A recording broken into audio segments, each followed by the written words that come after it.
Hello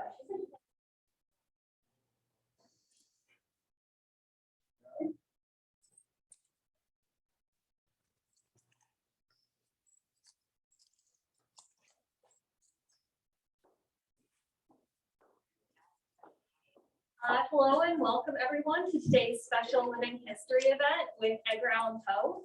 My name is Natasha Calabria. I work with the Independence Historical Trust. Today's program is being co-hosted by Independence National Historical Park and Independence Historical Trust. The trust is the nonprofit philanthropic partner of the park. And if you want to find out more information about us, you can visit us on our website, inht.org.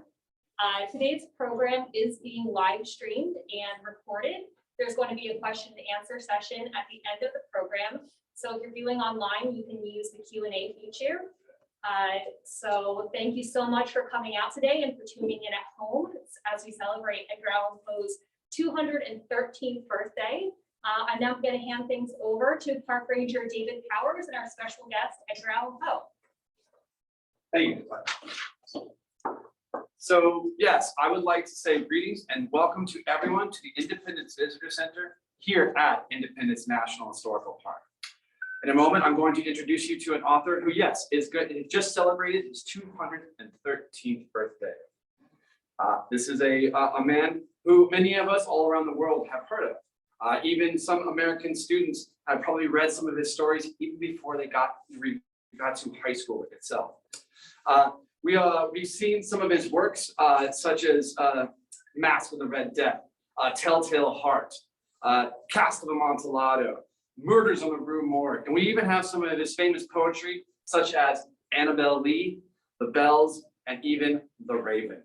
So without further ado, I would like to introduce to everyone, Mr. Edgar Allan Poe.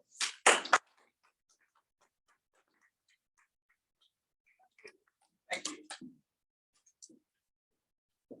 Mr. Poe, it is an honor, sir. Well, the honor is all mine, Ranger David.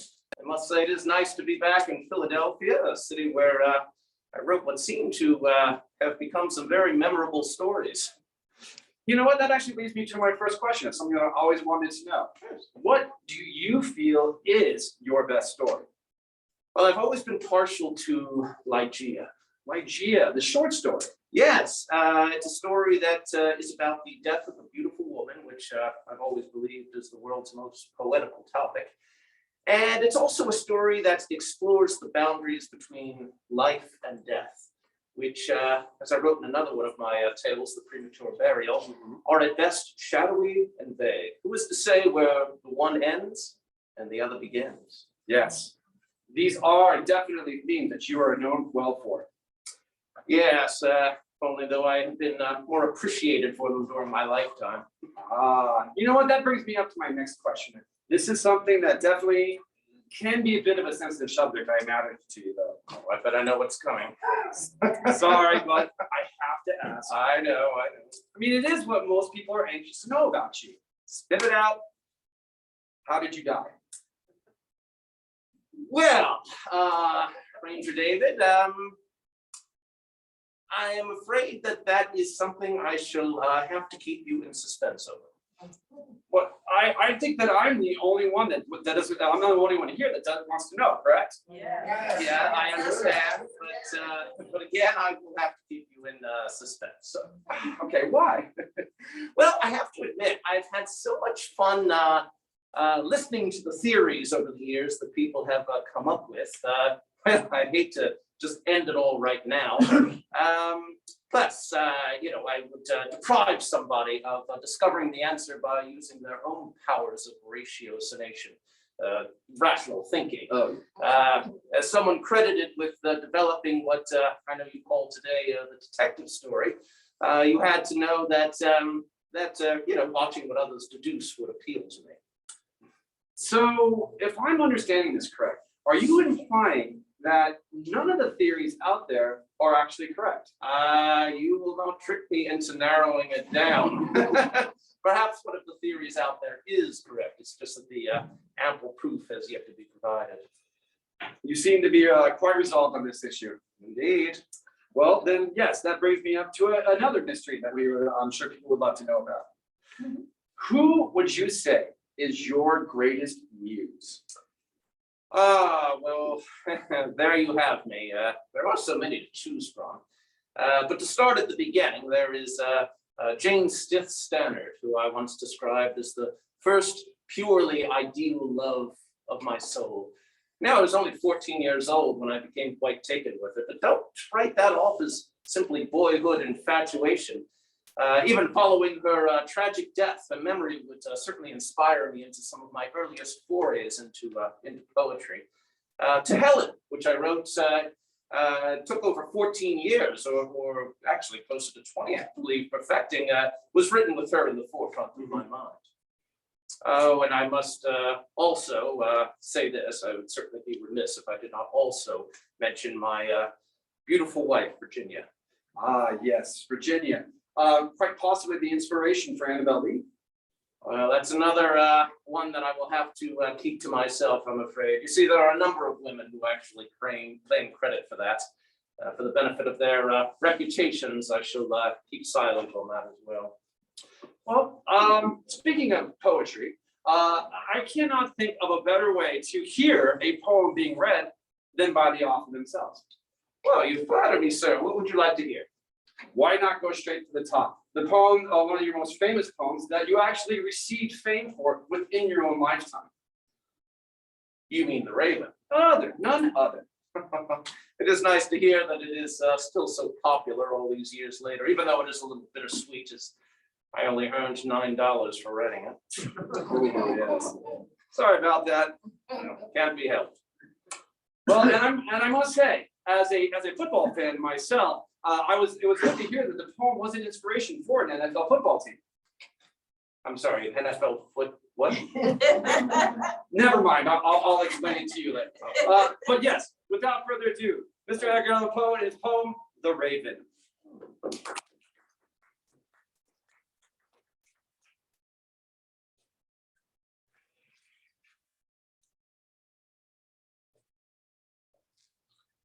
Once upon a midnight dreary, while I pondered weak and weary over many a quaint and curious volume of forgotten lore. While I nodded, nearly napping, suddenly there came a tapping, as of someone gently rapping at my chamber door. "'Tis some visitor," I muttered, tapping at my chamber door, "only this, and nothing more." Distinctly, I remember, it was in the bleak December, and each separate dying ember wrought its ghost upon the floor. Eagerly I wished the morrow, vainly I had sought to borrow from my books surcease of sorrow. Sorrow for the lost Lenore, for the rare and radiant maiden whom the angels named Lenore, nameless here forevermore. And the silken, sad, uncertain rustling of each purple curtain thrilled me, filled me with fantastic terrors never felt before. So that now, to still the beating of my heart, I stood repeating, "'Tis some visitor entreating entrance at my chamber door, some late visitor entreating entrance at my chamber door. This it is, and nothing more." Presently my soul grew stronger, hesitating then no longer. "Sir," said I, "or madam, truly your forgiveness I implore. But the fact is I was napping, and so gently you came rapping, and so faintly you came tapping at my chamber door, that I scarce was sure I heard you. Here I opened wide the door, darkness there and nothing more. Deep into that darkness peering, long I stood there wondering, fearing, doubting, dreams no mortal will ever dare to dream before. But the silence was unbroken, and the stillness gave no token, and the only word there spoken was the whispered word, Lenore. This I whispered, and an echo murmured back the word Lenore. Merely this, and nothing more. Back into the chamber turning, all my soul within me burning. Soon again I heard a tapping, somewhat louder than before. "Surely," said I, "surely that is something at my window lattice. Let me see then what thereat is, and this mystery explore." Let my heart be still a moment, and this mystery explore. 'Tis the wind, and nothing more. Open here I flung the shutter, when with many a flirt and flutter, in there stepped a stately raven of the saintly days of yore. Not the least obeisance made he, not a minute stopped or stayed he, but with mien of lord or lady, perched above my chamber door. Perched upon a bust of Pallas, just above my chamber door.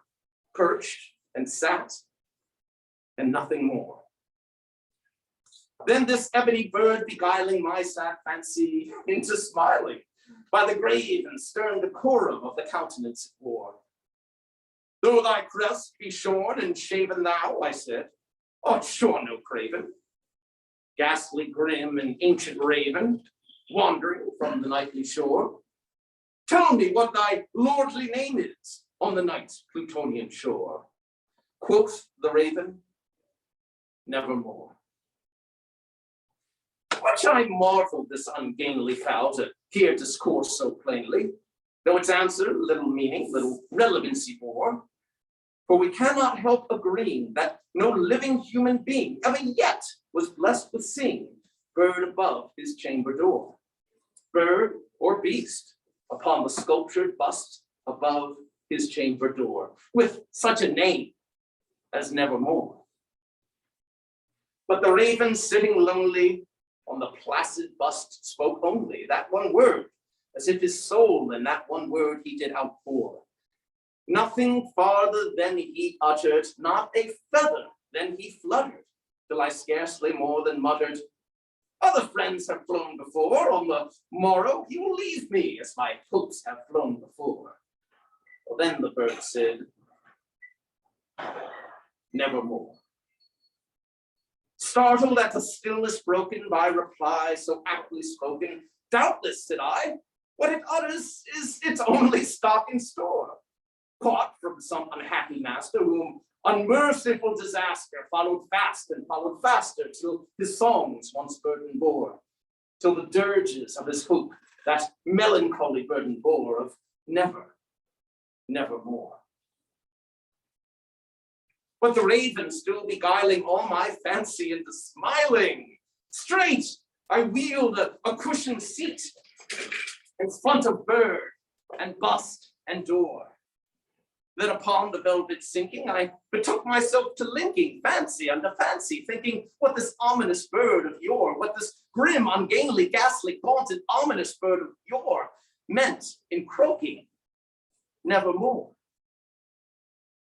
This I sat engaged in guessing, but no syllable expressing to the fowl whose fiery eyes now burned into my bosom's core. This and more I sat dividing, with my head at ease reclining on the cushion's velvet lining that the lamplight gloated o'er, but whose velvet violet lining with the lamplight gloating o'er, she shall press, ah, nevermore.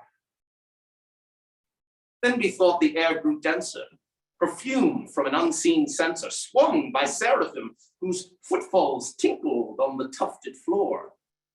Wretch, I cried, thy God hath lent thee, by these angels he hath sent thee, respite, respite, and nepenthe from thy memories of Lenore. Quaff, oh quaff this kind nepenthe, and forget this lost Lenore, quoth the raven, nevermore. Prophet, said I, think of evil, prophet still if bird or devil, whether tempter sent or whether tempest tossed thee here ashore, desolate yet all undaunted, on this desert land enchanted, on this home by horror haunted. Tell me truly, I implore, is there balm in Gilead? Tell me, I implore, quoth the raven, nevermore. Prophet, said I, thing of evil, prophet still, if bird or devil, by the heaven that bends above us, by the God we both adore. Tell this soul with sorrow laden, if within the distant haven it shall clasp a sainted maiden, whom the angels name Lenore. Clasp a rare and radiant maiden, whom the angels name Lenore. Quoth the raven, nevermore. Be that word our sign of parting, bird or fiend, I shrieked, upstarting. Get thee back into the tempest and the night's Plutonian shore. Leave no black plume as a token of that lie thy soul hath spoken.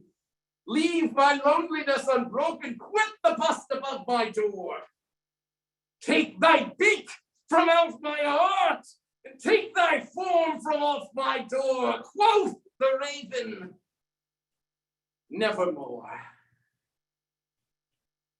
And the raven, never flitting, still is sitting on the pallid bust of Pallas, just above my chamber door. And his eyes have all the seeming of a demon's that is dreaming, and the lamplight far and streaming throws his shadow on the floor. And my soul, from out that shadow that lies floating on the floor, shall be lifted nevermore.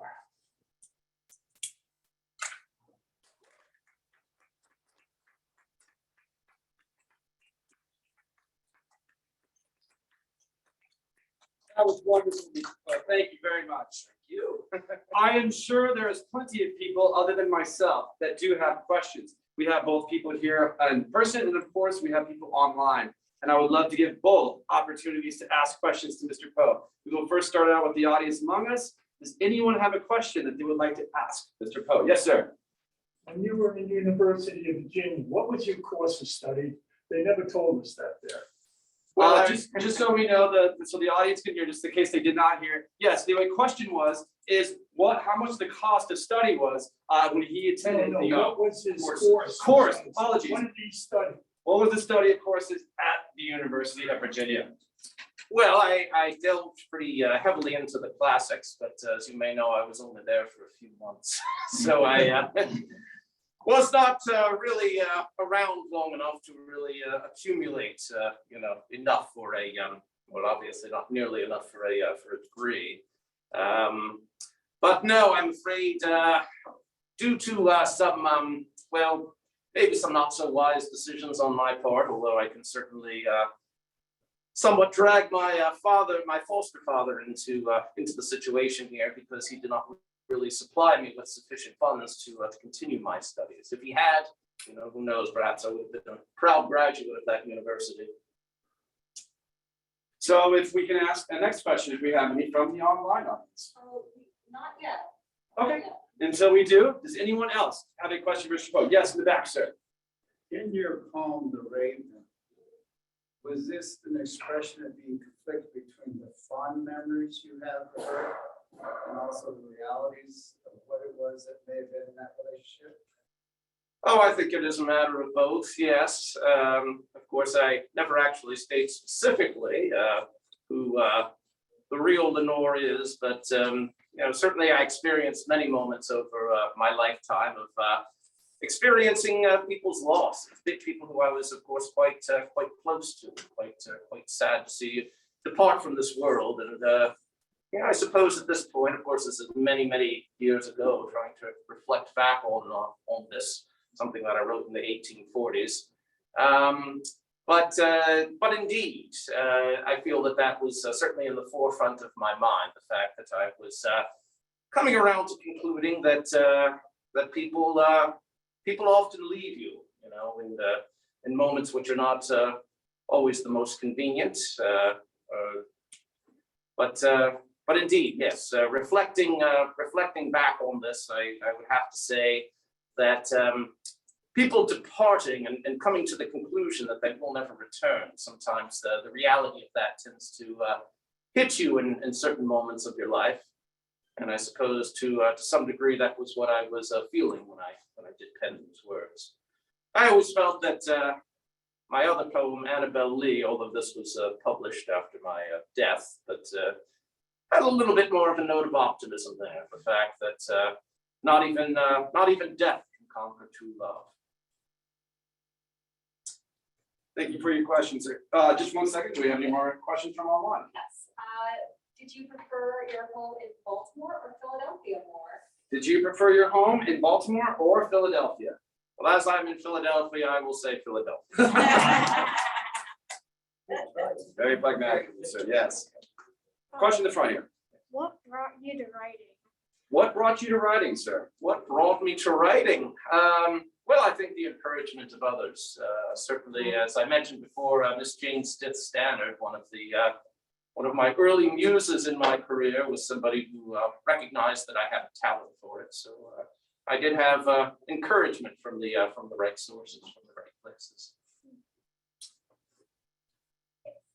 You wrote many different types of genres. Do you have a favorite? What was your favorite genre? That is an excellent question. My favorite genre. I don't know if I necessarily do have a favorite per se. I mean, I tended to tackle or go after where the inspiration sent me. But I have many interests. I had many interests certainly throughout my lifetime, and it's tough to say where certainly one would end and the other would start. Really. Of course, we have things like horror, absolutely. mystery, Science fiction.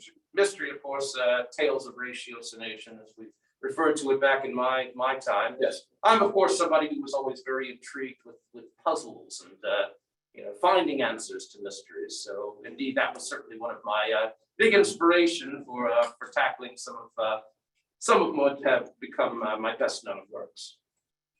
I believe we had another question in the back. Yes, sir.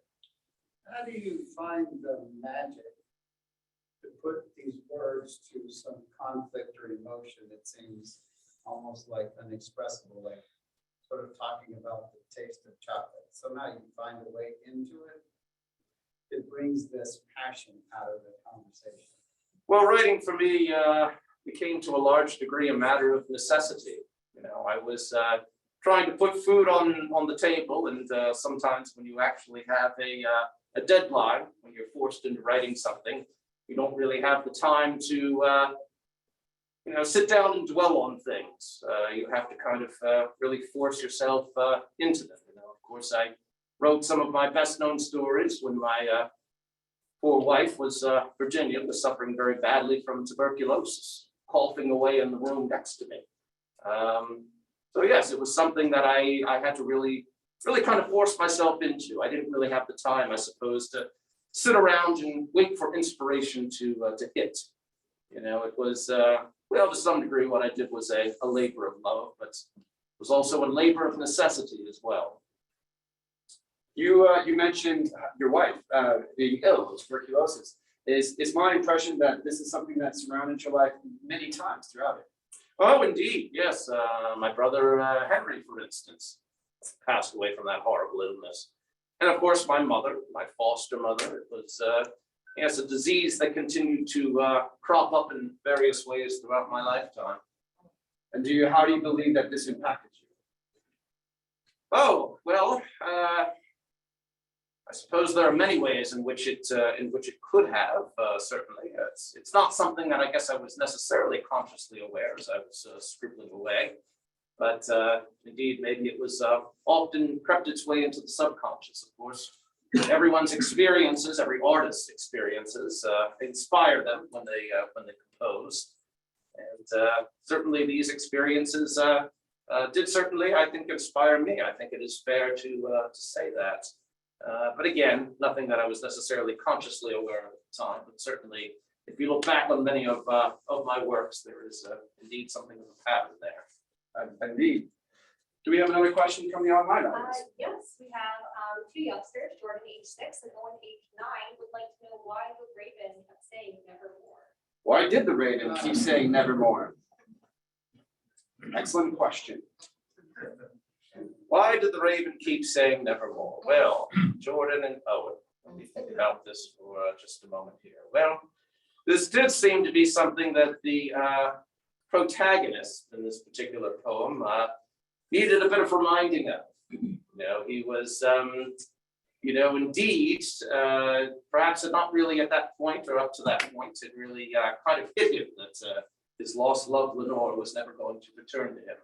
But indeed, by the end of the poem, you had certainly heard that dastardly raven say nevermore so many times that I guess at long last it had finally sunken in. But indeed, you might find throughout your lifetimes that you do need to be told things often repeatedly in order for them to sink in. I believe we can all attest to that. Definitely. I believe we had a question in the back. Yes. How did living in Philadelphia inspire any of your work? Well, stories that I wrote here, including stories like the Black Cats, the Telltale Heart, Murders in the Rue Morgue. These are all stories which, at this point in my writing career, I had begun to somewhat be inspired by the urban surrounding that I was living in. I've certainly written stories that take place in castles and more pastoral areas. But I feel as I became more used to living in sort of a gritty urban area, that started to influence my thinking a little bit more. The Telltale Heart, for instance, is written in it takes place in a tiny, squalid little apartment room. And, of course, if it had taken place out in the country, I guess the protagonist there would have had more options in terms of where to dispose of a body. In the city, of course, those options are a bit limited. So carving the body up, putting it underneath the floorboards of the house, that's something that I guess maybe I first and foremost thought of just by the fact that I happen to be living in a city. Definitely, those two things do seem to go together. We have another question from the online A audience. couple questions about the raven. So why did you choose a raven as the protagonist, and does it symbolize anything? Why I chose the Raven as protagonist, that was not a decision that I came to lightly. In fact, I had formerly considered a parrot. In fact, I guess the tone and mood of the poem would have been quite different had I kind of chosen that. But indeed, I think for one thing, the fact that a raven is black certainly does bring up a certain mood there. Was that the question, or the whole part of the question? No, the question was in two parts, right? Yes, why is it the protagonist, and is there? Oh, okay. Yes, well, they're sort of what kind of got me on the road to thinking about using a raven. In fact, I was also a literary critic, and a story that I reviewed was by a British author who, in fact, I met once when he was traveling through Philadelphia, Charles Dickens. Barnaby Rudge, in fact, he has a character of a raven, and I remember thinking that the raven could be a bit more fleshed out as a character. So I think that kind of set me on the path to actually wanting to use a raven. I believe we had a question. Yes. How old are you? How old are you? I just turned 213 years old. Just the other day, in fact. I look good for my age. Yes, he looks great. Everyone does indeed. Yes. Yes, I was born in 1809, and by the way, that is the same year as 200 other individuals who would go on to become quite well known. One, in fact, went on to become president of the United States. This was after my death, however, Abraham Lincoln. And another would be another author of sorts, not the same sort of writing that I guess I engaged in, but the author of Origin of the Species, Charles Darwin, also born the same year as myself. But it is believed that you may have died in the year of 1849, correct? I believe that's rather definitive. So yes. So for some believe that you may have only lived 40 years. As we can all see now, you're obviously 213 years. Do we have another question from online? Yes. So speaking of your death, you mentioned a little bit in the beginning, but what are some of the prevailing theories? Oh, some of the prevailing theories. Question. Well, I suppose one that just gets bandied about here, which I guess one that's gotten quite a lot of airplay, in fact, so to speak, and I hear brought up always, quite frequently, is I simply drank myself to death. Very unimaginative, but I suppose that does nonetheless not make it any less plausible.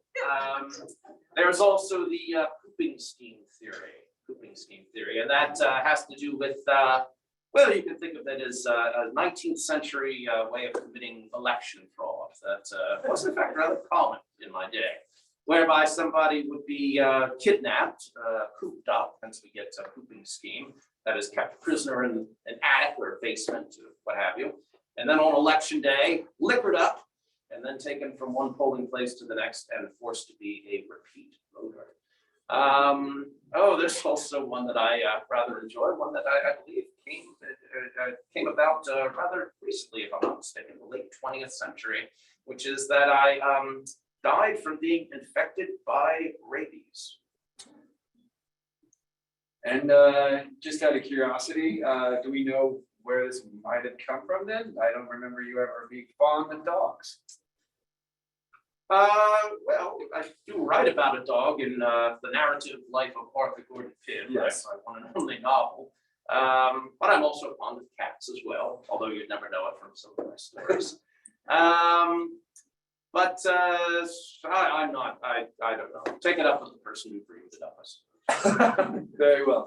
Yes, do we have another question from the audience? Yes, ma'am, in the back. Yeah, I just thought that in the poem, The Raven, there seemed to be a theme of maybe a Christian type of theme. You said the bomb on Gilead, you spoke about the raven, and I know that in God's word, in the Bible, it speaks about that being like Jesus. So I was wondering if there was some influence in Christian background. Well, I do certainly, tap into what is, popular in the culture of the day. I was raised in a religion. I was baptized, in fact, a Christian. I wasn't really much of a practicing Christian, I guess, throughout most of my lifetime. But nonetheless, it was certainly a big part of the culture, during my lifetime. So I think it probably did seep into my work, certainly by things that I have heard, as a scholar, as a learned individual. I mean, certainly the classics and religion were things that I learned quite a good bit about, during my schooling.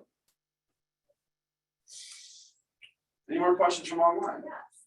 What was your most profitable endeavor and why do you think that was? My most profitable endeavor. Well, I did earn a prize, in fact, of $100 for writing a short story, The Gold Bug. In fact, that prize money, and I guess in terms of why I earned the most amount of money for it, I suppose timing is everything. It just so happened to win the competition, really. But that was able to afford the rent on a house, which in fact still stands here in Philadelphia. In fact, it's roughly about a mile, I believe, from this very spot where we are. Yes, on 7th and Spring Garden. Yes. Even though I know that those streets have probably changed since you lived there, as well as the house. Indeed. But the house does still stand. Yes, sir. Don't tear it down. We're doing our best not to. We're all about preservation with the National Park Service. Anyone from the audience? Yes, I saw your hand first, sir. Sure. Did you have any political leanings and did it make its way to your works? I was a Whig politically, but I never really was too forthcoming in terms of putting it out there in my stories. Although I almost had a interview for a government job during the Tyler administration. In fact, it was even on the agenda that I was going to meet with President Tyler, but that never happened, unfortunately. I would have certainly loved that government job, though. In fact, as a friend of mine wrote to me in a letter, he mentioned that a government job would be, he had a government job himself, but he stated something along the lines of, Uncle Sam may be a little bit lax or relaxed in terms of paying off its debts. But it does actually is very timely in terms of compensating its workers. So that, of course, did greatly appeal to me. So you did just bring up the idea of employment. Yes. Now, of course, you were saying you never really got paid a lot for your actual work as the work that you've done as an author. Not enough. But you needed to pay the bills, like you said before. What would you think that you would say is one of the jobs that you would have enjoyed the most, other than being a writer and an author for your stories? Oh, well, I'd have to think way, way back for that. Well, indeed, the idea of earning a steady income with the government did appeal to me. But my number one ambition, I mean, apart from writing, although this is somewhat involved in the literary world itself, nonetheless, my biggest ambition was to own and operate my own literary journal that I would have complete creative control over. And of course, involve reviewing others' works as well as certainly publishing my own. Editing my own.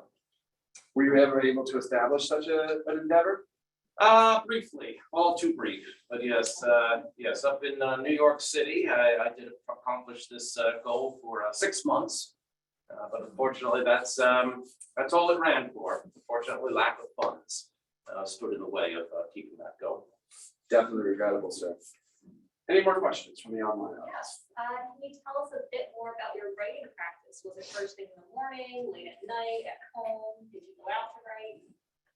Oh, whenever the urge hit me and I felt the creative flow. I will say what certainly did hinder me in my creative process, and would this be a lesson to all of you, as well as those of you watching from elsewhere, but I did mention the subject of alcohol before. I did actually find that if I consumed a little too much of that, it certainly stunted my creativity. I had no urge whatsoever to write if I had a little too much of that juice. It does happen to the best of us, sir. We had another question. Yes, in the back. Could you tell us your favorite poem and favorite prose work, the ones of which you are most proud? Well, my favorite prose work, I've certainly mentioned this before, I would say Ligeia is, I believe, is probably the best, certainly my personal favorites. At least that's how I felt during much of my lifetime. Of course, so much has happened then. For some of us who have maybe not read Ligeia, the story would be about. Oh, well, it's it is about the death. It involves the death of a beautiful young woman. I write in one of my essays that this is, I believe, the world's most poetical topic, but also exploring the boundaries between life and death. Who is to say where the one ends and the other begins, as I write the premature burial. So this is certainly a story that does combine these elements. And I believe the other question was poem. Poem. Well, I always fancied myself first and foremost a poem, as a poet, as I write in another essay, in fact, that it is the quote rhythmical creation of beauty. But indeed, choosing my favorite, that is a tougher one for me to come up with. There are certainly many that I feel have rather aged well, certainly. I'll actually turn the question around. What do you think is my favorite, my best poem in your opinion? Annabel Lee. Annabel Lee, yes. That, as I believe I mentioned earlier, was published posthumously after I passed away. So unfortunately, I was never around to see it really go on to achieve the fame that it would. But indeed, yes, I do believe that it's a wonderful work, and certainly judging by the number of women who have claimed to be the inspiration for it, I guess that certainly does stand as a testament to its popularity and its longevity. Well, it's definitely one of my favorites, Mr. Pro. Oh, well, I thank you. Any other questions? Yes, a follow-up to that. Do you think that there's any work of yours that has been overlooked? All of them.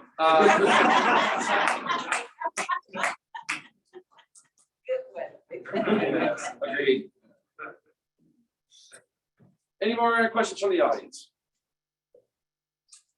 more questions online then? Yes, so someone online has visited your house in Westchester, New York. They want to know if that's the last house that you lived in before your death. Now, see, bear in mind, and I'm not going to give any clues away here. I'm trying to remember the how and when of how I actually died to be able to go back and answer that. It becomes muddled at one point, sir, doesn't it? Yes, indeed, indeed. Well, Maybe typical. New York was in fact my last official residence before passing away. I was, however, planning to move back to Richmond sooner rather than later. You know, that was in fact where I spent most of my boyhood years. That was the plan at the time. Any other questions? Just want to make sure. A couple more. What happened to all the furniture in your house on 7th Street?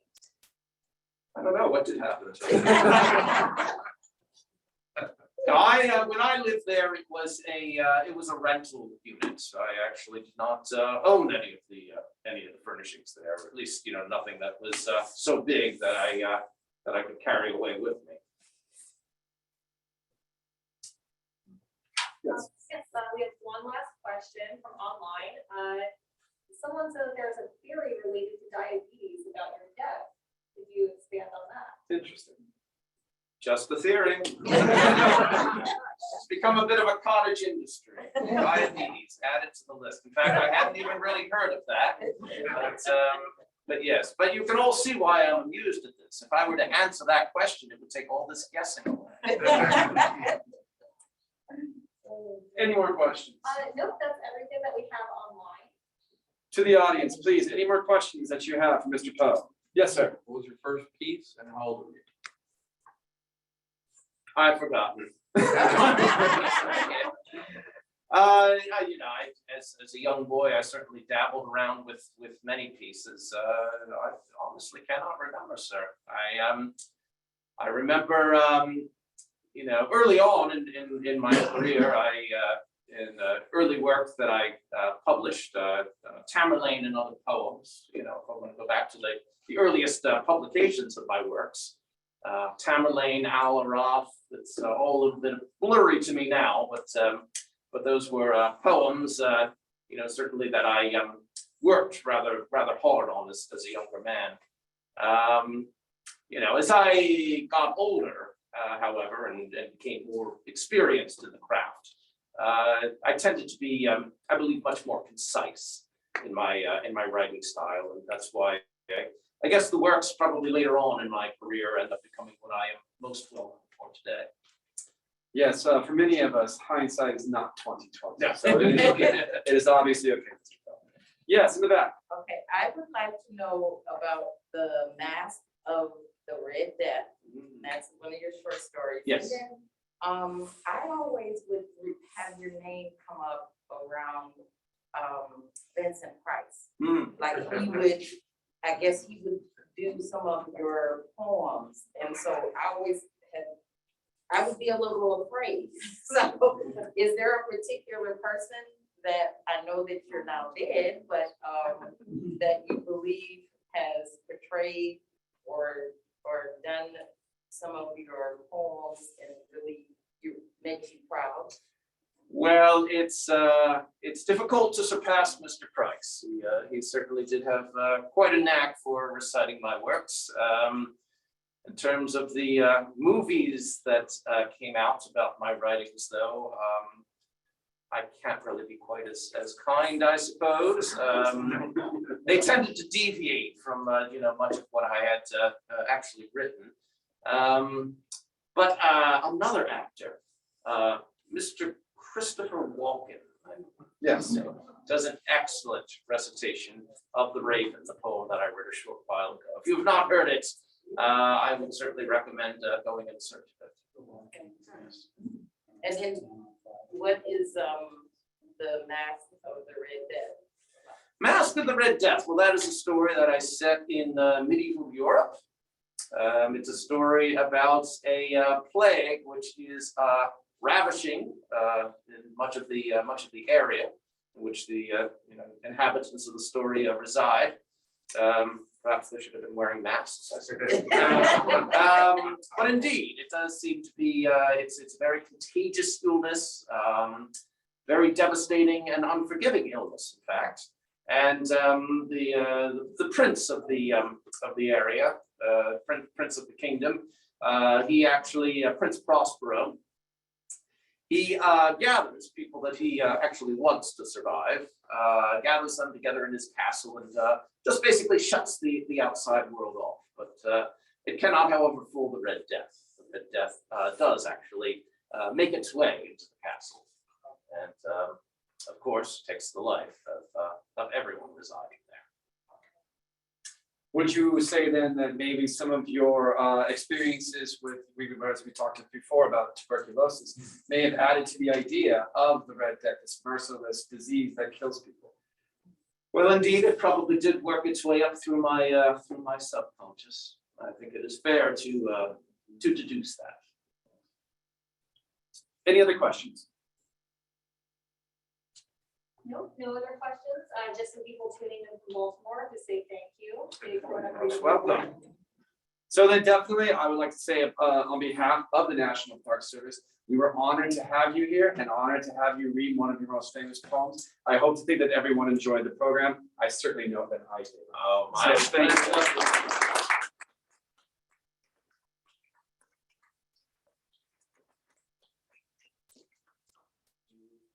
No, we're all set. There's a program tomorrow, I believe, if you're in the area. Yes, for everyone that, if you will be in the area tomorrow, Mr. Poe mentioned earlier that one of his favorite pastimes was actually the idea of ciphers and puzzles. The National Park Service will be having an event that will be held over at the Benjamin Franklin Museum, where you will be able to learn about the various forms of ciphers and puzzles, and maybe try to not only figure some out for yourself, but create some to see if you can stump them at the park rangers here at Independence. Yes. What time was that event? That'll be from 10 to 2. So there will be a 4-hour time period. That will be the time. Anyone can come by to the Benjamin Franklin Museum to check it out. Tomorrow, yes. So once again, thank you for everyone coming. Thank you.